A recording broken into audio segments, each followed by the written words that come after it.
ಕೆಮ್ಮಿಲ್ಲ, ನೆಗಡಿ ಇಲ್ಲ, ಏನೂ ಇಲ್ಲ. ಬಟ್ ಆದರೆ ಮಗು ಆರಾಮಿಲ್ಲ, ತುಂಬ ಅಳ್ತದೆ, ತುಂಬ ಕಿರಿಕಿರಿ. ಒಂಥರ ನಮಗೆ ನೋಡಿದ್ರೆ ಗೊತ್ತಾಗ್ಬಿಡುತ್ತೆ ಮಗುಗೆ ಏನೋ ಆಗ್ತಾ ಇದೆ. ಸೇಫ್ ಮಗುಗೆ ಬಾಲಗ್ರಹ ಆಗಿದೆ ಅಂತ ನಾವು ತಿಳ್ಕೊಳ್ಳೋದು ಯಾವ ಒಂದು ಲಕ್ಷಣದಿಂದ, ಇದು ಒಂದು ಸಾಕು ನಾವು ಅದನ್ನು ನೋಡಿದ ತಕ್ಷಣ ಇದು ಬಾಲಗ್ರಹ ಅಂತ ಹೇಳ್ಬಿಡ್ಬೋದು. ಯಾವುದು ಅಂತ ಹೇಳಿದ್ರೆ ನೋಡಿ, ನಾನು ಹೇಳ್ತಾ ಇದ್ದಿದ್ದಕ್ಕೂ ದೇವಸ್ಥಾನದ ಗಂಟೆ ಬಾರಿಸೋದಕ್ಕೂ ಒಂದೇ ಆಯಿತು. ಸೊ ನಾನು ಒಂದಷ್ಟು ವಿಷಯಗಳನ್ನು ನಿಜ ಅಂತ ನಂಬ್ತೀನಿ. ಸೊ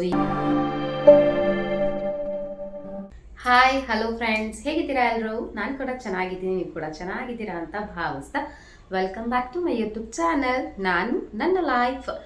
ಇವತ್ತು ಫ್ರೆಂಡ್ಸ್ ಯಾವುದ್ರ ಬಗ್ಗೆ ಮಾತಾಡ್ತಾ ಇದ್ದೀನಿ ಅಂದರೆ, ಆಲ್ರೆಡಿ ತಮ್ಮದೇ ನೋಡಿರ್ತೀರಾ, ತುಂಬ ಕಮೆಂಟ್ಸು, ತುಂಬ ಕನ್ಫ್ಯೂಷನ್ಸು ಇರುವಂಥ ಒಂದು ಟಾಪಿಕ್ಕು ಬಾಲಗ್ರಹ.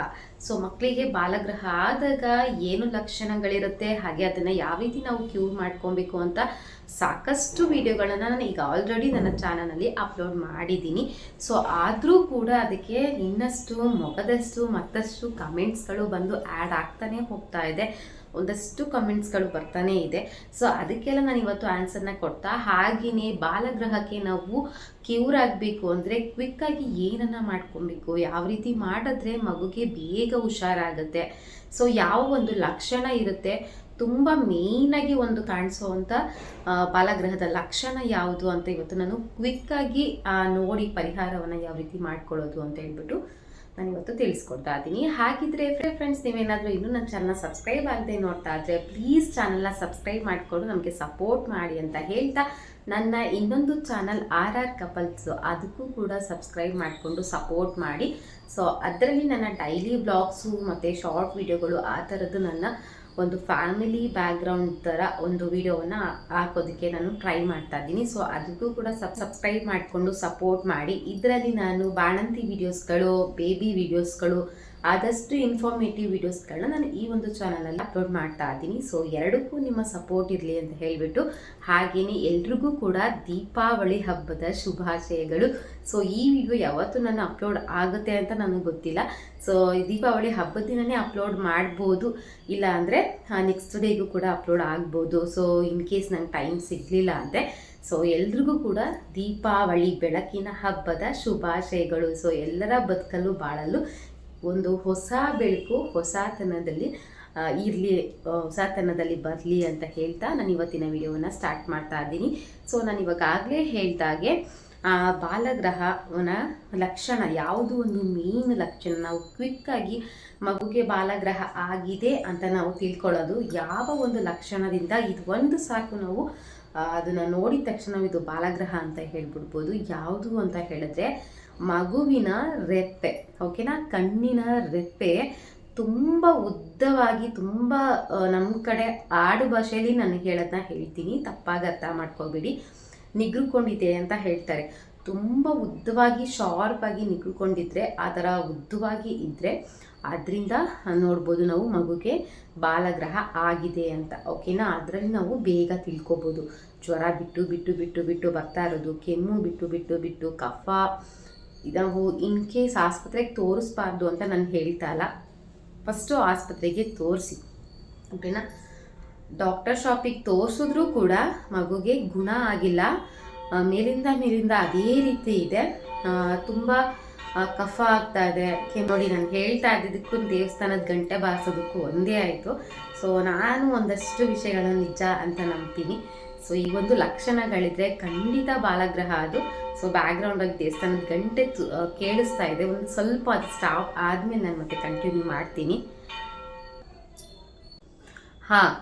ಬಿಟ್ಟು ಬಿಟ್ಟು ಜ್ವರ ಬರುವಂಥದ್ದು, ಕೆಮ್ಮು ಬರ್ತಾನೆ ಇರೋವಂಥದ್ದು. ಇವಾಗ ಡಾಕ್ಟರ್ ಶಾಪಿಗೆ ನಾವು ತೋರಿಸ್ತಾ ಇದ್ದೀವಿ, ಆದರೂ ಕೂಡ ಕಡಿಮೆ ಆಗ್ತಾ ಇಲ್ಲ, ತುಂಬ ಕೆಮ್ತಾ ಇದೆ ಮಗು, ತುಂಬ ಜ್ವರ ಬರ್ತಾನೇ ಇದೆ, ಬಿಟ್ಟು ಬಿಟ್ಟು ಬರ್ತಾನೇ ಇದೆ, ನಾವು ಯಾವ ಆಸ್ಪತ್ರೆಗೆ ತೋರಿಸಿದ್ರೂ ಗುಣ ಆಗ್ತಾ ಇಲ್ಲ, ಈ ಥರ ಇದ್ದರೆ ಖಂಡಿತ ಅದು ಬಾಲಗ್ರಹ ದೋಷನೇ ಆಗಿರುತ್ತೆ. ಸೊ ನಾನು ಇದಕ್ಕೆ ಏನೇನು ಪರಿಹಾರಗಳು ಮಾಡ್ಕೊಬೇಕು ಅಂತೇಳಿ ಆಲ್ರೆಡಿ ನಾನು ವಿಡಿಯೋವನ್ನು ಅಪ್ಲೋಡ್ ಮಾಡಿದ್ದೀನಿ, ಓಕೆನಾ. ಚೆಕ್ ಮಾಡಿ, ನಾನು ಮತ್ತೆ ಎಂಡ್ ಸ್ಕ್ರೀನಲ್ಲಿ ಹಾಕ್ತೀನಿ, ನೀವು ಮತ್ತೆ ಚೆಕ್ ಮಾಡ್ಬೋದು, ನೋಡ್ಬೋದು.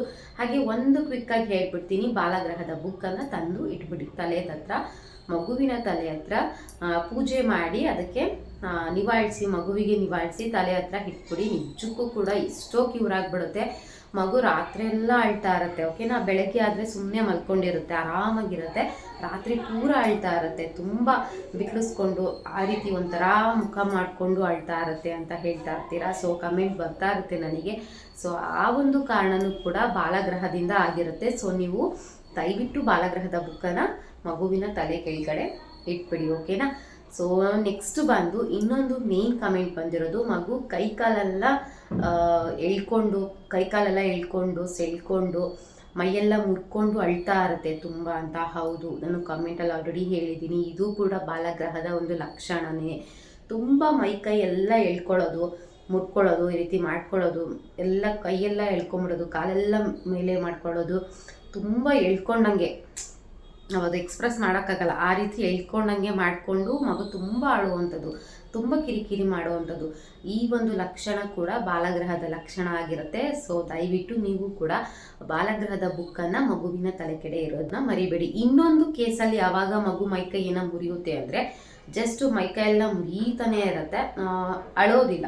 ಓಕೆನಾ, ಮೈಕೈ ತುಂಬ ಮುರಿತಾ ಇರುತ್ತೆ. ಆವಾಗ ಕೂಡ ಏನಂದರೆ, ಈ ಒಂದು ಗಂಗೆ ಶಾಪ್ಗಳಲ್ಲೆಲ್ಲ ಎಡಮುರಿ ಬಲಮುರಿ ಸಿಗುತ್ತೆ. ಓಕೆನಾ, ನಿಮಗೆ ಕನ್ಫ್ಯೂಷನ್ನೇ ಬೇಡ. ತುಂಬ ಮಗು ಮೈಕೈ ಎಲ್ಲ ಮುರ್ಕೊಂಡು ಎಳ್ಕೊಂಡು ಅಳ್ತಾ ಇದೆ ಅಥವಾ ಸುಮ್ಮನೆ ಮೈಕೈ ಎಲ್ಲ ಮುರಿತಾ ಇದೆ ಅಂದರೂ ಕೂಡ ಬಾಲಗ್ರಹದ ಬುಕ್ಕನ್ನು ಇಡಿ. ಜೊತೆಗೆ ಮೈಕೈ ಮುರಿಯೋದ್ರಿಂದ ಬಲಮುರಿ ಮತ್ತು ಎಡಮುರಿ ಅಂತ ಸಿಗುತ್ತೆ. ಎಲ್ಲ ಗಂಗೆ ಶಾಪ್ಗಳಲ್ಲಿ ನಿಮಗೆ ಅವೈಲಬಲ್ ಇರುತ್ತೆ. ನೀವು ಆನ್ಲೈನಲ್ಲಿ ಕೂಡ ತರಿಸ್ಕೊಬೋದು ಅದನ್ನು. ಅದು ರೌಂಡ್ ರೀತಿ ಇರುತ್ತೆ. ಸೊ ನಾನು ನನ್ನ ಮಕ್ಕಳಿಗೆಲ್ಲ ಇಟ್ಟಿದ್ದೆ. ನಾವು ತೊಟ್ಲಿಗೆ ಕೂಡ ಕಟ್ಬಿಡ್ತಿದ್ವಿ. ಆ ಸೈಡು ಎಡಮೂರಿನ ಬಲಗಡೆ ಸೈಡು, ಬಲಮೂರಿನ ಎಡಗಡೆ ಸೈಡು, ಈ ರೀತಿ ನಾವು ತೊಟ್ಲಿಗೆನೆ ಕಟ್ಬಿಡ್ತಿದ್ವಿ. ಸೊ ದಾರದಲ್ಲಿ ಕಟ್ತಾ ಇದ್ವಿ. ಇಲ್ಲಾಂದರೆ ಮಗು ಏನು ಮಲ್ಕೊಂಡಿರುತ್ತೆ, ಹಾಸಿಗೆ ಹಾಕಿರ್ತೀವೋ ಅಲ್ವಾ ಬಟ್ಟೆ ಹಾಕಿರ್ತೀವೋ ಅದ್ರ ಕಡೆ ಮಗುವಿನ ಎಡಗೈ ಮತ್ತು ಬಲಗೈ ಕಡೆ ಎಡಮೂರಿಯನ್ನು ಬಲಗಡೆ ಕೈಗೆ, ಬಲಮುರಿಯನ್ನು ಎಡಗಡೆ ಕೈಗೆ ಇಟ್ಬಿಡ್ತಾ ಇದ್ವಿ ಆ ಕಡೆಗೆ. ಓಕೆನಾ, ರೌಂಡ್ ರೀತಿಲಿ ಇರುತ್ತೆ. ಸೊ ಮಗು ಮೈಕೈ ಮುರ್ಕೊಂಡು ಅಳ್ತಾ ಇದೆ ಅಥವಾ ಬರೀ ಮೈಕೈ ಮುರಿತಾ ಇದೆ, ಬರೀ ಅಳ್ತಾ ಇದೆ ಅಂದರೂ ಕೂಡ ಎಡಮೂರಿ ಬಲಮೂರಿನ ನೀವು ತಂದು ಇಡ್ಬೋದು. ಆದಷ್ಟು ಮಗು ಮೈಕೈ ಮುರಿಯೋದನ್ನ ಕಡಿಮೆ ಮಾಡುತ್ತೆ. ಸೊ ಇದರಿಂದ ಬಾಲಗ್ರಹದ ದೋಷನೂ ಕೂಡ ನಿವಾರಣೆ ಆಗ್ತಾ ಬರುತ್ತೆ, ಕಡಿಮೆ ಆಗ್ತಾ ಬರುತ್ತೆ. ಸೊ ನಾನು ಆಲ್ರೆಡಿ ಹೇಳಿದ್ದೀನಿ ನಿಮಗೆ, ಮಗುಗೆ ಜಾಕಾಯಿ ಹಾಕಬೇಕು, ಮತ್ತು ಏನು ಬಜ್ಜೆ, ಜೇನುತುಪ್ಪದಲ್ಲಿ ಬಜ್ಜೆ ಇದೆಲ್ಲ ತೇದು ಹಾಕಬೇಕು. ಹಾಕಿದ್ರೆ ಬಾಲಗ್ರಹ ಕೂಡ ಕಡಿಮೆ ಆಗುತ್ತೆ. ಕೇಳ್ತಾ ಇರ್ತೀರ ಮತ್ತೆ ಏನು ಹಾಕಬೇಕು, ಏನು ತಿನ್ನಿಸ್ಬೇಕು ಮಗುಗೆ ಅಂತ. ದೊಡ್ಡವರಾದರೆ ಯಾವುದೇ ರೀತಿಯ ಫುಡ್ ಲಿಮಿಟು, ರೆಸ್ಟ್ರಿಕ್ಷನ್ಸು ಏನೂ ಇಲ್ಲ. ಅದ್ರ ಬಗ್ಗೆ ಕೂಡ ನಾನು ಆಲ್ರೆಡಿ ಒಂದು ವಿಡಿಯೋ ಮಾಡಿದ್ದೀನಿ. ಅದಕ್ಕಂತೂ ತುಂಬ ವ್ಯೂಸು, ತುಂಬ ಕಮೆಂಟ್ಸು, ಅದು ತುಂಬ ಚೆನ್ನಾಗಿ ಹೇಳಿದ್ದೀರಾ ಅಂತ ಹೇಳ್ಬಿಟ್ಟು ನಾನ್ ವೆಜ್ ಬಗ್ಗೆ ಎಲ್ಲ ಹೇಳಿದ್ದೆ ನಾನು. ಹಾಗಾಗಿ ಅದು ನಾನ್ ವೆಜ್ ಕೂಡ ಕೊಡ್ಬೋದು, ಎಲ್ಲ ಕೂಡ ಕೊಡ್ಬೋದು. Junk food, even pizza, burger, junk food ಅವೆಲ್ಲ ಕೊಡೋಕೆ ಹೋಗ್ಬೇಡಿ. ಅವೆಲ್ಲ ಕೊಟ್ಟರೆ ಬಾಲಗ್ರಹ ಜಾಸ್ತಿ ಆಗುತ್ತೆ. ಸೊ ಎಳೆ ಮಕ್ಕಳಲ್ಲಾದರೆ ತಾಯಿಯ ಎದೆ ಹಾಲೆ ಮೀನು ಅದನ್ನು ಕೊಡಬೇಕು. ಸೊ ಫಾಸ್ಟಾಗಿ ಕ್ವಿಕ್ಕಾಗಿ ಮಾಡ್ಕೊಳ್ಳೋವಂಥದ್ದು ಬಾಲಗ್ರಹದ ಬುಕ್ಕನ್ನು ದಿಮ್ ಕೆಳಗಡೆ, ತಲೆ ಕೆಳಗಡೆ ಇಡೋ ಅಂಥದ್ದು. ಓಕೆನಾ. ನೆಕ್ಸ್ಟು ಇನ್ನೊಂದು, ಎಣ್ಣೆ ಅಂಗಡಿಲಿ ಕರ್ಕೊಂಡೋಗಿ ಯಂತ್ರ ಹಾಕ್ಸಿ ಅಂತ ಹೇಳಿದ್ದೀನಿ. ಅಮಾವಾಸ್ಯೆ, ಹುಣ್ಣಿಮೆ, ಪೌರ್ಣಮಿಗಳಲ್ಲಿ ಕರ್ಕೊಂಡೋಗಿ ಹಾಕಿಸಿ. ಭಾನುವಾರ, ಮಂಗಳವಾರ, ಗುರುವಾರ ಈ ರೀತಿ ವಾರಗಳಲ್ಲಿ ಹಾಕ್ತಾರೆ ಅಲ್ಲೇ. ಸೊ ಆ ರೀತಿಯ ವಾರಗಳಲ್ಲಿ ಕರ್ಕೊಂಡೋಗಿ ಆ ಒಂದು ಬಾಲಗ್ರಹದ ಯಂತ್ರವನ್ನು ಎಣ್ಣೆ ಅಂಗಡಿಲಿ ಕರ್ಕೊಂಡೋಗಿ ಹಾಕ್ಸೋದ್ರಿಂದ ಪೂರ ಕಡಿಮೆ ಆಗುತ್ತೆ. ಸೊ ಇದೇನು ಮಾಡಿಲ್ಲ, ಜಸ್ಟು ಬಾಲಗ್ರಹದ ಬುಕ್ಕನ್ನು ಇಟ್ಟರೂ ಕೂಡ ಕಡಿಮೆ ಆಗುತ್ತೆ. ಜೊತೆಗೆ ಇನ್ನೊಂದು ಮಾಡ್ಕೊಬೇಕು, ಅದು ಕೂಡ ಹೇಳಿದ್ದೀನಿ. ಎಕ್ಕದ ಎಲೆ ಎಲ್ರಿಗೂ ಗೊತ್ತಿರೋತ್ತ, ಅದನ್ನು ತಗೊಂಬಂದು ಚೆನ್ನಾಗಿ ಜಜ್ಜಿಬಿಟ್ಟು, ಬೆಳ್ಳುಳ್ಳಿ ಮತ್ತು ಅದು ಚೆನ್ನಾಗಿ ಜಜ್ಜಿಬಿಟ್ಟು ಒಂದು ಬಿಳಿ ಬಟ್ಟೆಗೆ ಹಾಕ್ಬಿಟ್ಟು ಚೆನ್ನಾಗಿ ಕಟ್ಬಿಟ್ಟು ಅದನ್ನು ಮಗುವಿನ ಕೈಯಲ್ಲಿ ಕಟ್ಬಿಟ್ಟು, ಆ ಮಗು ಹೆಣ್ಮಗು ಆಗಿದ್ದರೆ ಎಡಗಡೆ ಕೈ, ಗಂಡು ಮಗು ಆಗಿದ್ದರೆ ಬಲಗೈಗೆ ಕಟ್ಬಿಟ್ಟು ಅದನ್ನು ಇನ್ಹೇಲ್ ಮಾಡಿಸ್ತಾ ಇರಬೇಕಂದ್ರೆ ವಾಸನೆ ಕೊಡ್ತಾ ಇರಬೇಕು. ವಾಸನೆ ಅದಕ್ಕೆ ತೋರಿಸ್ತಾ ಇರಬೇಕು, ಬಾಯಲ್ಲಿ ಇಡೋ ಹಾಗಿಲ್ಲ, ನೋಡ್ಕೋಬೇಕು. ಒಂದು ಅರ್ಧ ಅವರ್ 1 ಅವರ್ ಥರ ನೋಡಿಕೊಂಡು ಆಮೇಲೆ ಸಂಜೆ ಅದನ್ನು ತೆಗೆದು ಯಾವುದಾದ್ರೂ ಒಂದು ಮರದ ಕೆಳಗಡೆ ಹಾಕಿಬಿಟ್ರು ಕೂಡ ಮಗುವಿನ ಬಾಲಗ್ರಹ ಎಷ್ಟು ಅಂದರೆ ಅದು ಪವರ್ಫುಲ್ ಅಂದರೆ, ನೀವು ಹೋಗಿ ಯಂತ್ರ ಹಾಕಿಸ್ಕೊಂಬರ್ತೀರಲ್ಲ ಅದಕ್ಕೂ ಮೀರಿದ್ದ ಪವರು ಈ ಎಕ್ಕದ ಗಿಡದ ಎಲೆಯಲ್ಲಿದೆ. ಖಂಡಿತ ಮಾಡಿ ನೋಡಿ. ಆ ಬೆಳ್ಳುಳ್ಳಿ ಸ್ಮೆಲ್ಗೆ, ಎಕ್ಕದ ಗಿಡದ ಸ್ಮೆಲ್ಗೆ ಬಾಲಗ್ರಹ ಓಡೋಗ್ಬಿಡುತ್ತೆ. ನಿಜಕ್ಕೂ ಕೂಡ ಒಂದ್ಸಲಿ ಕಟ್ಟಿ ನೋಡಿ, ಓಕೆನಾ, ಗೊತ್ತಾಗುತ್ತೆ. ಸೊ ಮಗು ತುಂಬ ಅಳ್ತಾ ಇದೆ, ಕಿರಿಕಿರಿ, ಮಗು ಕೆಮ್ಮಿಲ್ಲ, ನೆಗಡಿಲ್ಲ, ಏನೂ ಇಲ್ಲ, ಬಟ್ ಆದರೆ ಮಗು ಆರಾಮಿಲ್ಲ, ತುಂಬ ಅಳ್ತಾ ಇದೆ, ತುಂಬ ಕಿರಿಕಿರಿ. ಒಂಥರ ನಮಗೆ ನೋಡಿದ್ರೆ ಗೊತ್ತಾಗ್ಬಿಡುತ್ತೆ ಮಗುಗೆ ಏನೋ ಆಗ್ತಾ ಇದೆ, ಸೇಫ್ ಇಲ್ಲ, ತುಂಬ ಒಂಥರ ಆಗ್ತಾ ಇದೆ. ವರ್ಡ್ ನನಗೆ ಕೇಳಿದ್ರೆ ತುಂಬ ಭಯ ಆಗುತ್ತೆ ಅಂತ ನಾನು ಆಲ್ರೆಡಿ ಹೇಳಿದ್ದೀನಿ. ಸೊ ಎಲ್ಲ ವಿಡಿಯೋಗಳಲ್ಲೂ ನಾನು ಹೇಳ್ತಾನೆ ಇರ್ತೀನಿ, ಕಂಡ್ರೆ ನಿನ್ನ ಬಿಟ್ಬಿಡ್ತೀನಿ, ಕಂಡಿಲ್ಲ ಅಂದರೆ ಕರ್ಕೊಂಡು ಹೋಗ್ತೀನಿ ಅಂತ. ಅಂದರೆ ನಮಗೆ ಗೊತ್ತಾದರೆ ನೀವೇನೋ ಒಂದು ಪರಿಹಾರ ಮಾಡ್ಕೊತೀರಾ, ಬಿಟ್ಬಿಡ್ತೀನಿ. ಗೊತ್ತಾಗಲಿಲ್ಲ ಅಂದರೆ ಸುಮ್ಮನೆ ಇರ್ತೀರಾ ಅಂದರೆ ನಾನು ಕರ್ಕೊಂಡು ಹೋಗ್ಬಿಡ್ತೀನಿ ಅಂತ ಹೇಳುತ್ತಂತೆ ಅದು ಬಾಲಗ್ರಹ. ಸೊ ಅಷ್ಟು ಅದು ಎಕ್ಸ್ಟ್ರೀಮ್ ಲೆವೆಲ್ಗೆ ಹೋಗೋದು ಇದೆ. ಅದನ್ನು ನೆಗ್ಲೆಕ್ಟ್ ಮಾಡಿದ್ರೆ ಆ್ಯಕ್ಚುಲಿ ಇದು ತುಂಬ ಇದಾಗಿ ತಗೊಳ್ಳೋವಂಥ ವಿಷಯ ಏನಲ್ಲ ಬಾಲಗ್ರಹ, ಸಿಂಪಲ್ ಅದು. ಆ ಸಿಂಪಲ್ ಇರೋದನ್ನ ನಾವು ಯಾವಾಗ ಅದನ್ನು ಬಿಟ್ಟುಬಿಡ್ತೀವೋ ಅದು ಎಕ್ಸ್ಟ್ರೀಮ್ ಲೆವೆಲ್ಗೆ ಹೋಗ್ಬಿಡುತ್ತೆ. ಸೊ ಹಾಗಾಗಿ ಅದು ಕಡಿಮೆ ಇದ್ದಾಗಲೇ ನಾವು ನೋಡಿಕೊಂಡು ಏನು ಮಾಡ್ಕೋಬೇಕೋ ಅದನ್ನು ಮಾಡ್ಕೊಬೇಕು. ಇನ್ನೊಂದು ಹೇಳಿದ್ದೀನಿ, ಕಣ್ಣಿನ ರೆಪ್ಪೆಯನ್ನು ಸುಡಿ ಅಂತ. ಅದನ್ನು ತುಂಬ ಜನ ಹೇಳ್ತೀರಾ ಆ ಥರ ಮಾಡಬಾರ್ದು, ಈ ಥರ ಮಾಡಬಾರ್ದು ಅಂತ. ಬಟ್ ಆದರೆ ನಮ್ಮ ಕಡೆ ನಾವು ಮಾಡಿದ್ದನ್ನ ನಾನು ಹೇಳ್ತಿದ್ದೀನಿ. ಇದು ನನ್ನ ಓನ್ ಪರ್ಸ್ನಲ್ ಎಕ್ಸ್ಪೀರಿಯೆನ್ಸ್ ಅಷ್ಟೇ. ನನ್ನ ಮಕ್ಕಳಿಗೆ, ನನ್ನ ಅಮ್ಮಗನಿಗೆ ಇವಾಗಲೂ ಕೂಡ ಸುಡ್ತೀನಿ, ಸಾನಿಗೂ ಕೂಡ ಸುಡ್ತೀನಿ ನಾನು. ಬಟ್ ಅದನ್ನೆಲ್ಲ ವಿಡಿಯೋ ಮಾಡೋಕ್ಕಾಗಲ್ಲ ಅಂಥೇಳಿ ಮಾಡಲ್ಲ ಅಷ್ಟೇ. ಗಂಧದ ಕಡ್ಡಿಯಲ್ಲಿ ಕಣ್ಣಿನ ರೆಪ್ಪೆನ ಮಗುಗೆ ಏನೂ ನೋವಾಗೋದಿಲ್ಲ. ಅದರಲ್ಲಿ ರೆಪ್ಪೆನ ಸುಟ್ಟರೆ ತುಂಬ ಕಂಟು ಸ್ಮೆಲ್ ಬರುತ್ತೆ ನಿಮಗೆ, ಅದರಲ್ಲೇ ಗೊತ್ತಾಗ್ಬಿಡುತ್ತೆ ಮಗುಗೆ ದೃಷ್ಟಿ ದೋಷನೋ ಅಥವಾ ಈ ಬಾಲಗ್ರಹ ದೋಷನೋ ಆಗಿದೆ ಅಂತ ಹೇಳಿಬಿಟ್ಟು. ನೆಕ್ಸ್ಟ್ ನಾನು ಇನ್ನೊಂದು ವಿಡಿಯೋ ನಾನು ಏನು ಮಾಡ್ತೀನಿ ಮಕ್ಕಳಿಗೆ ದೃಷ್ಟಿ ಆದರೆ ಅಂತ ಹೇಳಿಬಿಟ್ಟು ನಾನು ಹಾಕ್ತೀನಿ, ಓಕೆನಾ. ಅದರಿಂದ ಕೂಡ ಈ ಒಂದು ಸಿಂಪ್ಟಮ್ಸ್ಗಳೆಲ್ಲ ಕಾಣಿಸ್ಕೊಳ್ಳೋದು, ಅದರಿಂದ ಕೂಡ ಮಗುಗೆ ಸಫರ್ ಆಗೋದು ಇದೆ.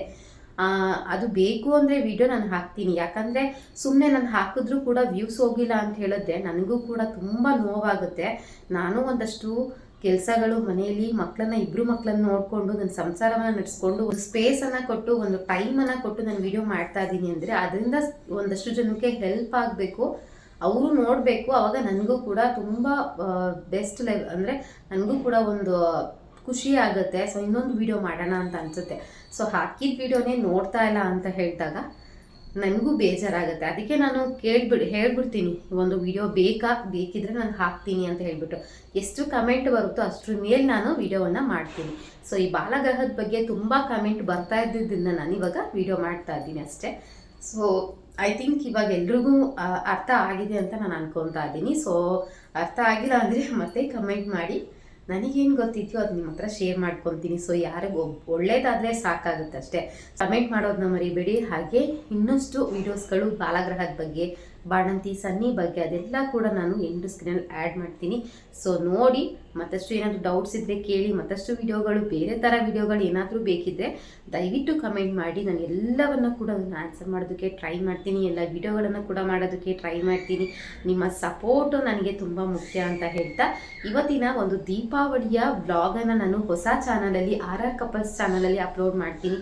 ಸೊ ದಯವಿಟ್ಟು ಅದನ್ನು ಕೂಡ ನೋಡಿ, ಅದಕ್ಕೂ ಸಪೋರ್ಟ್ ಮಾಡಿ ಅಂತ ಹೇಳ್ತಾ ಇವತ್ತಿನ ವಿಡಿಯೋವನ್ನು ಇಲ್ಲಿಗೆ ಎಂಡ್ ಮಾಡ್ತಾ ಇದ್ದೀನಿ. So thank you so much ನಿಮ್ಮೆಲ್ಲರ ಸಪೋರ್ಟಿಗೆ ಅಂತ ಹೇಳ್ತಾ, keep watching, keep smiling. Thank you so much friends, love you all, bye.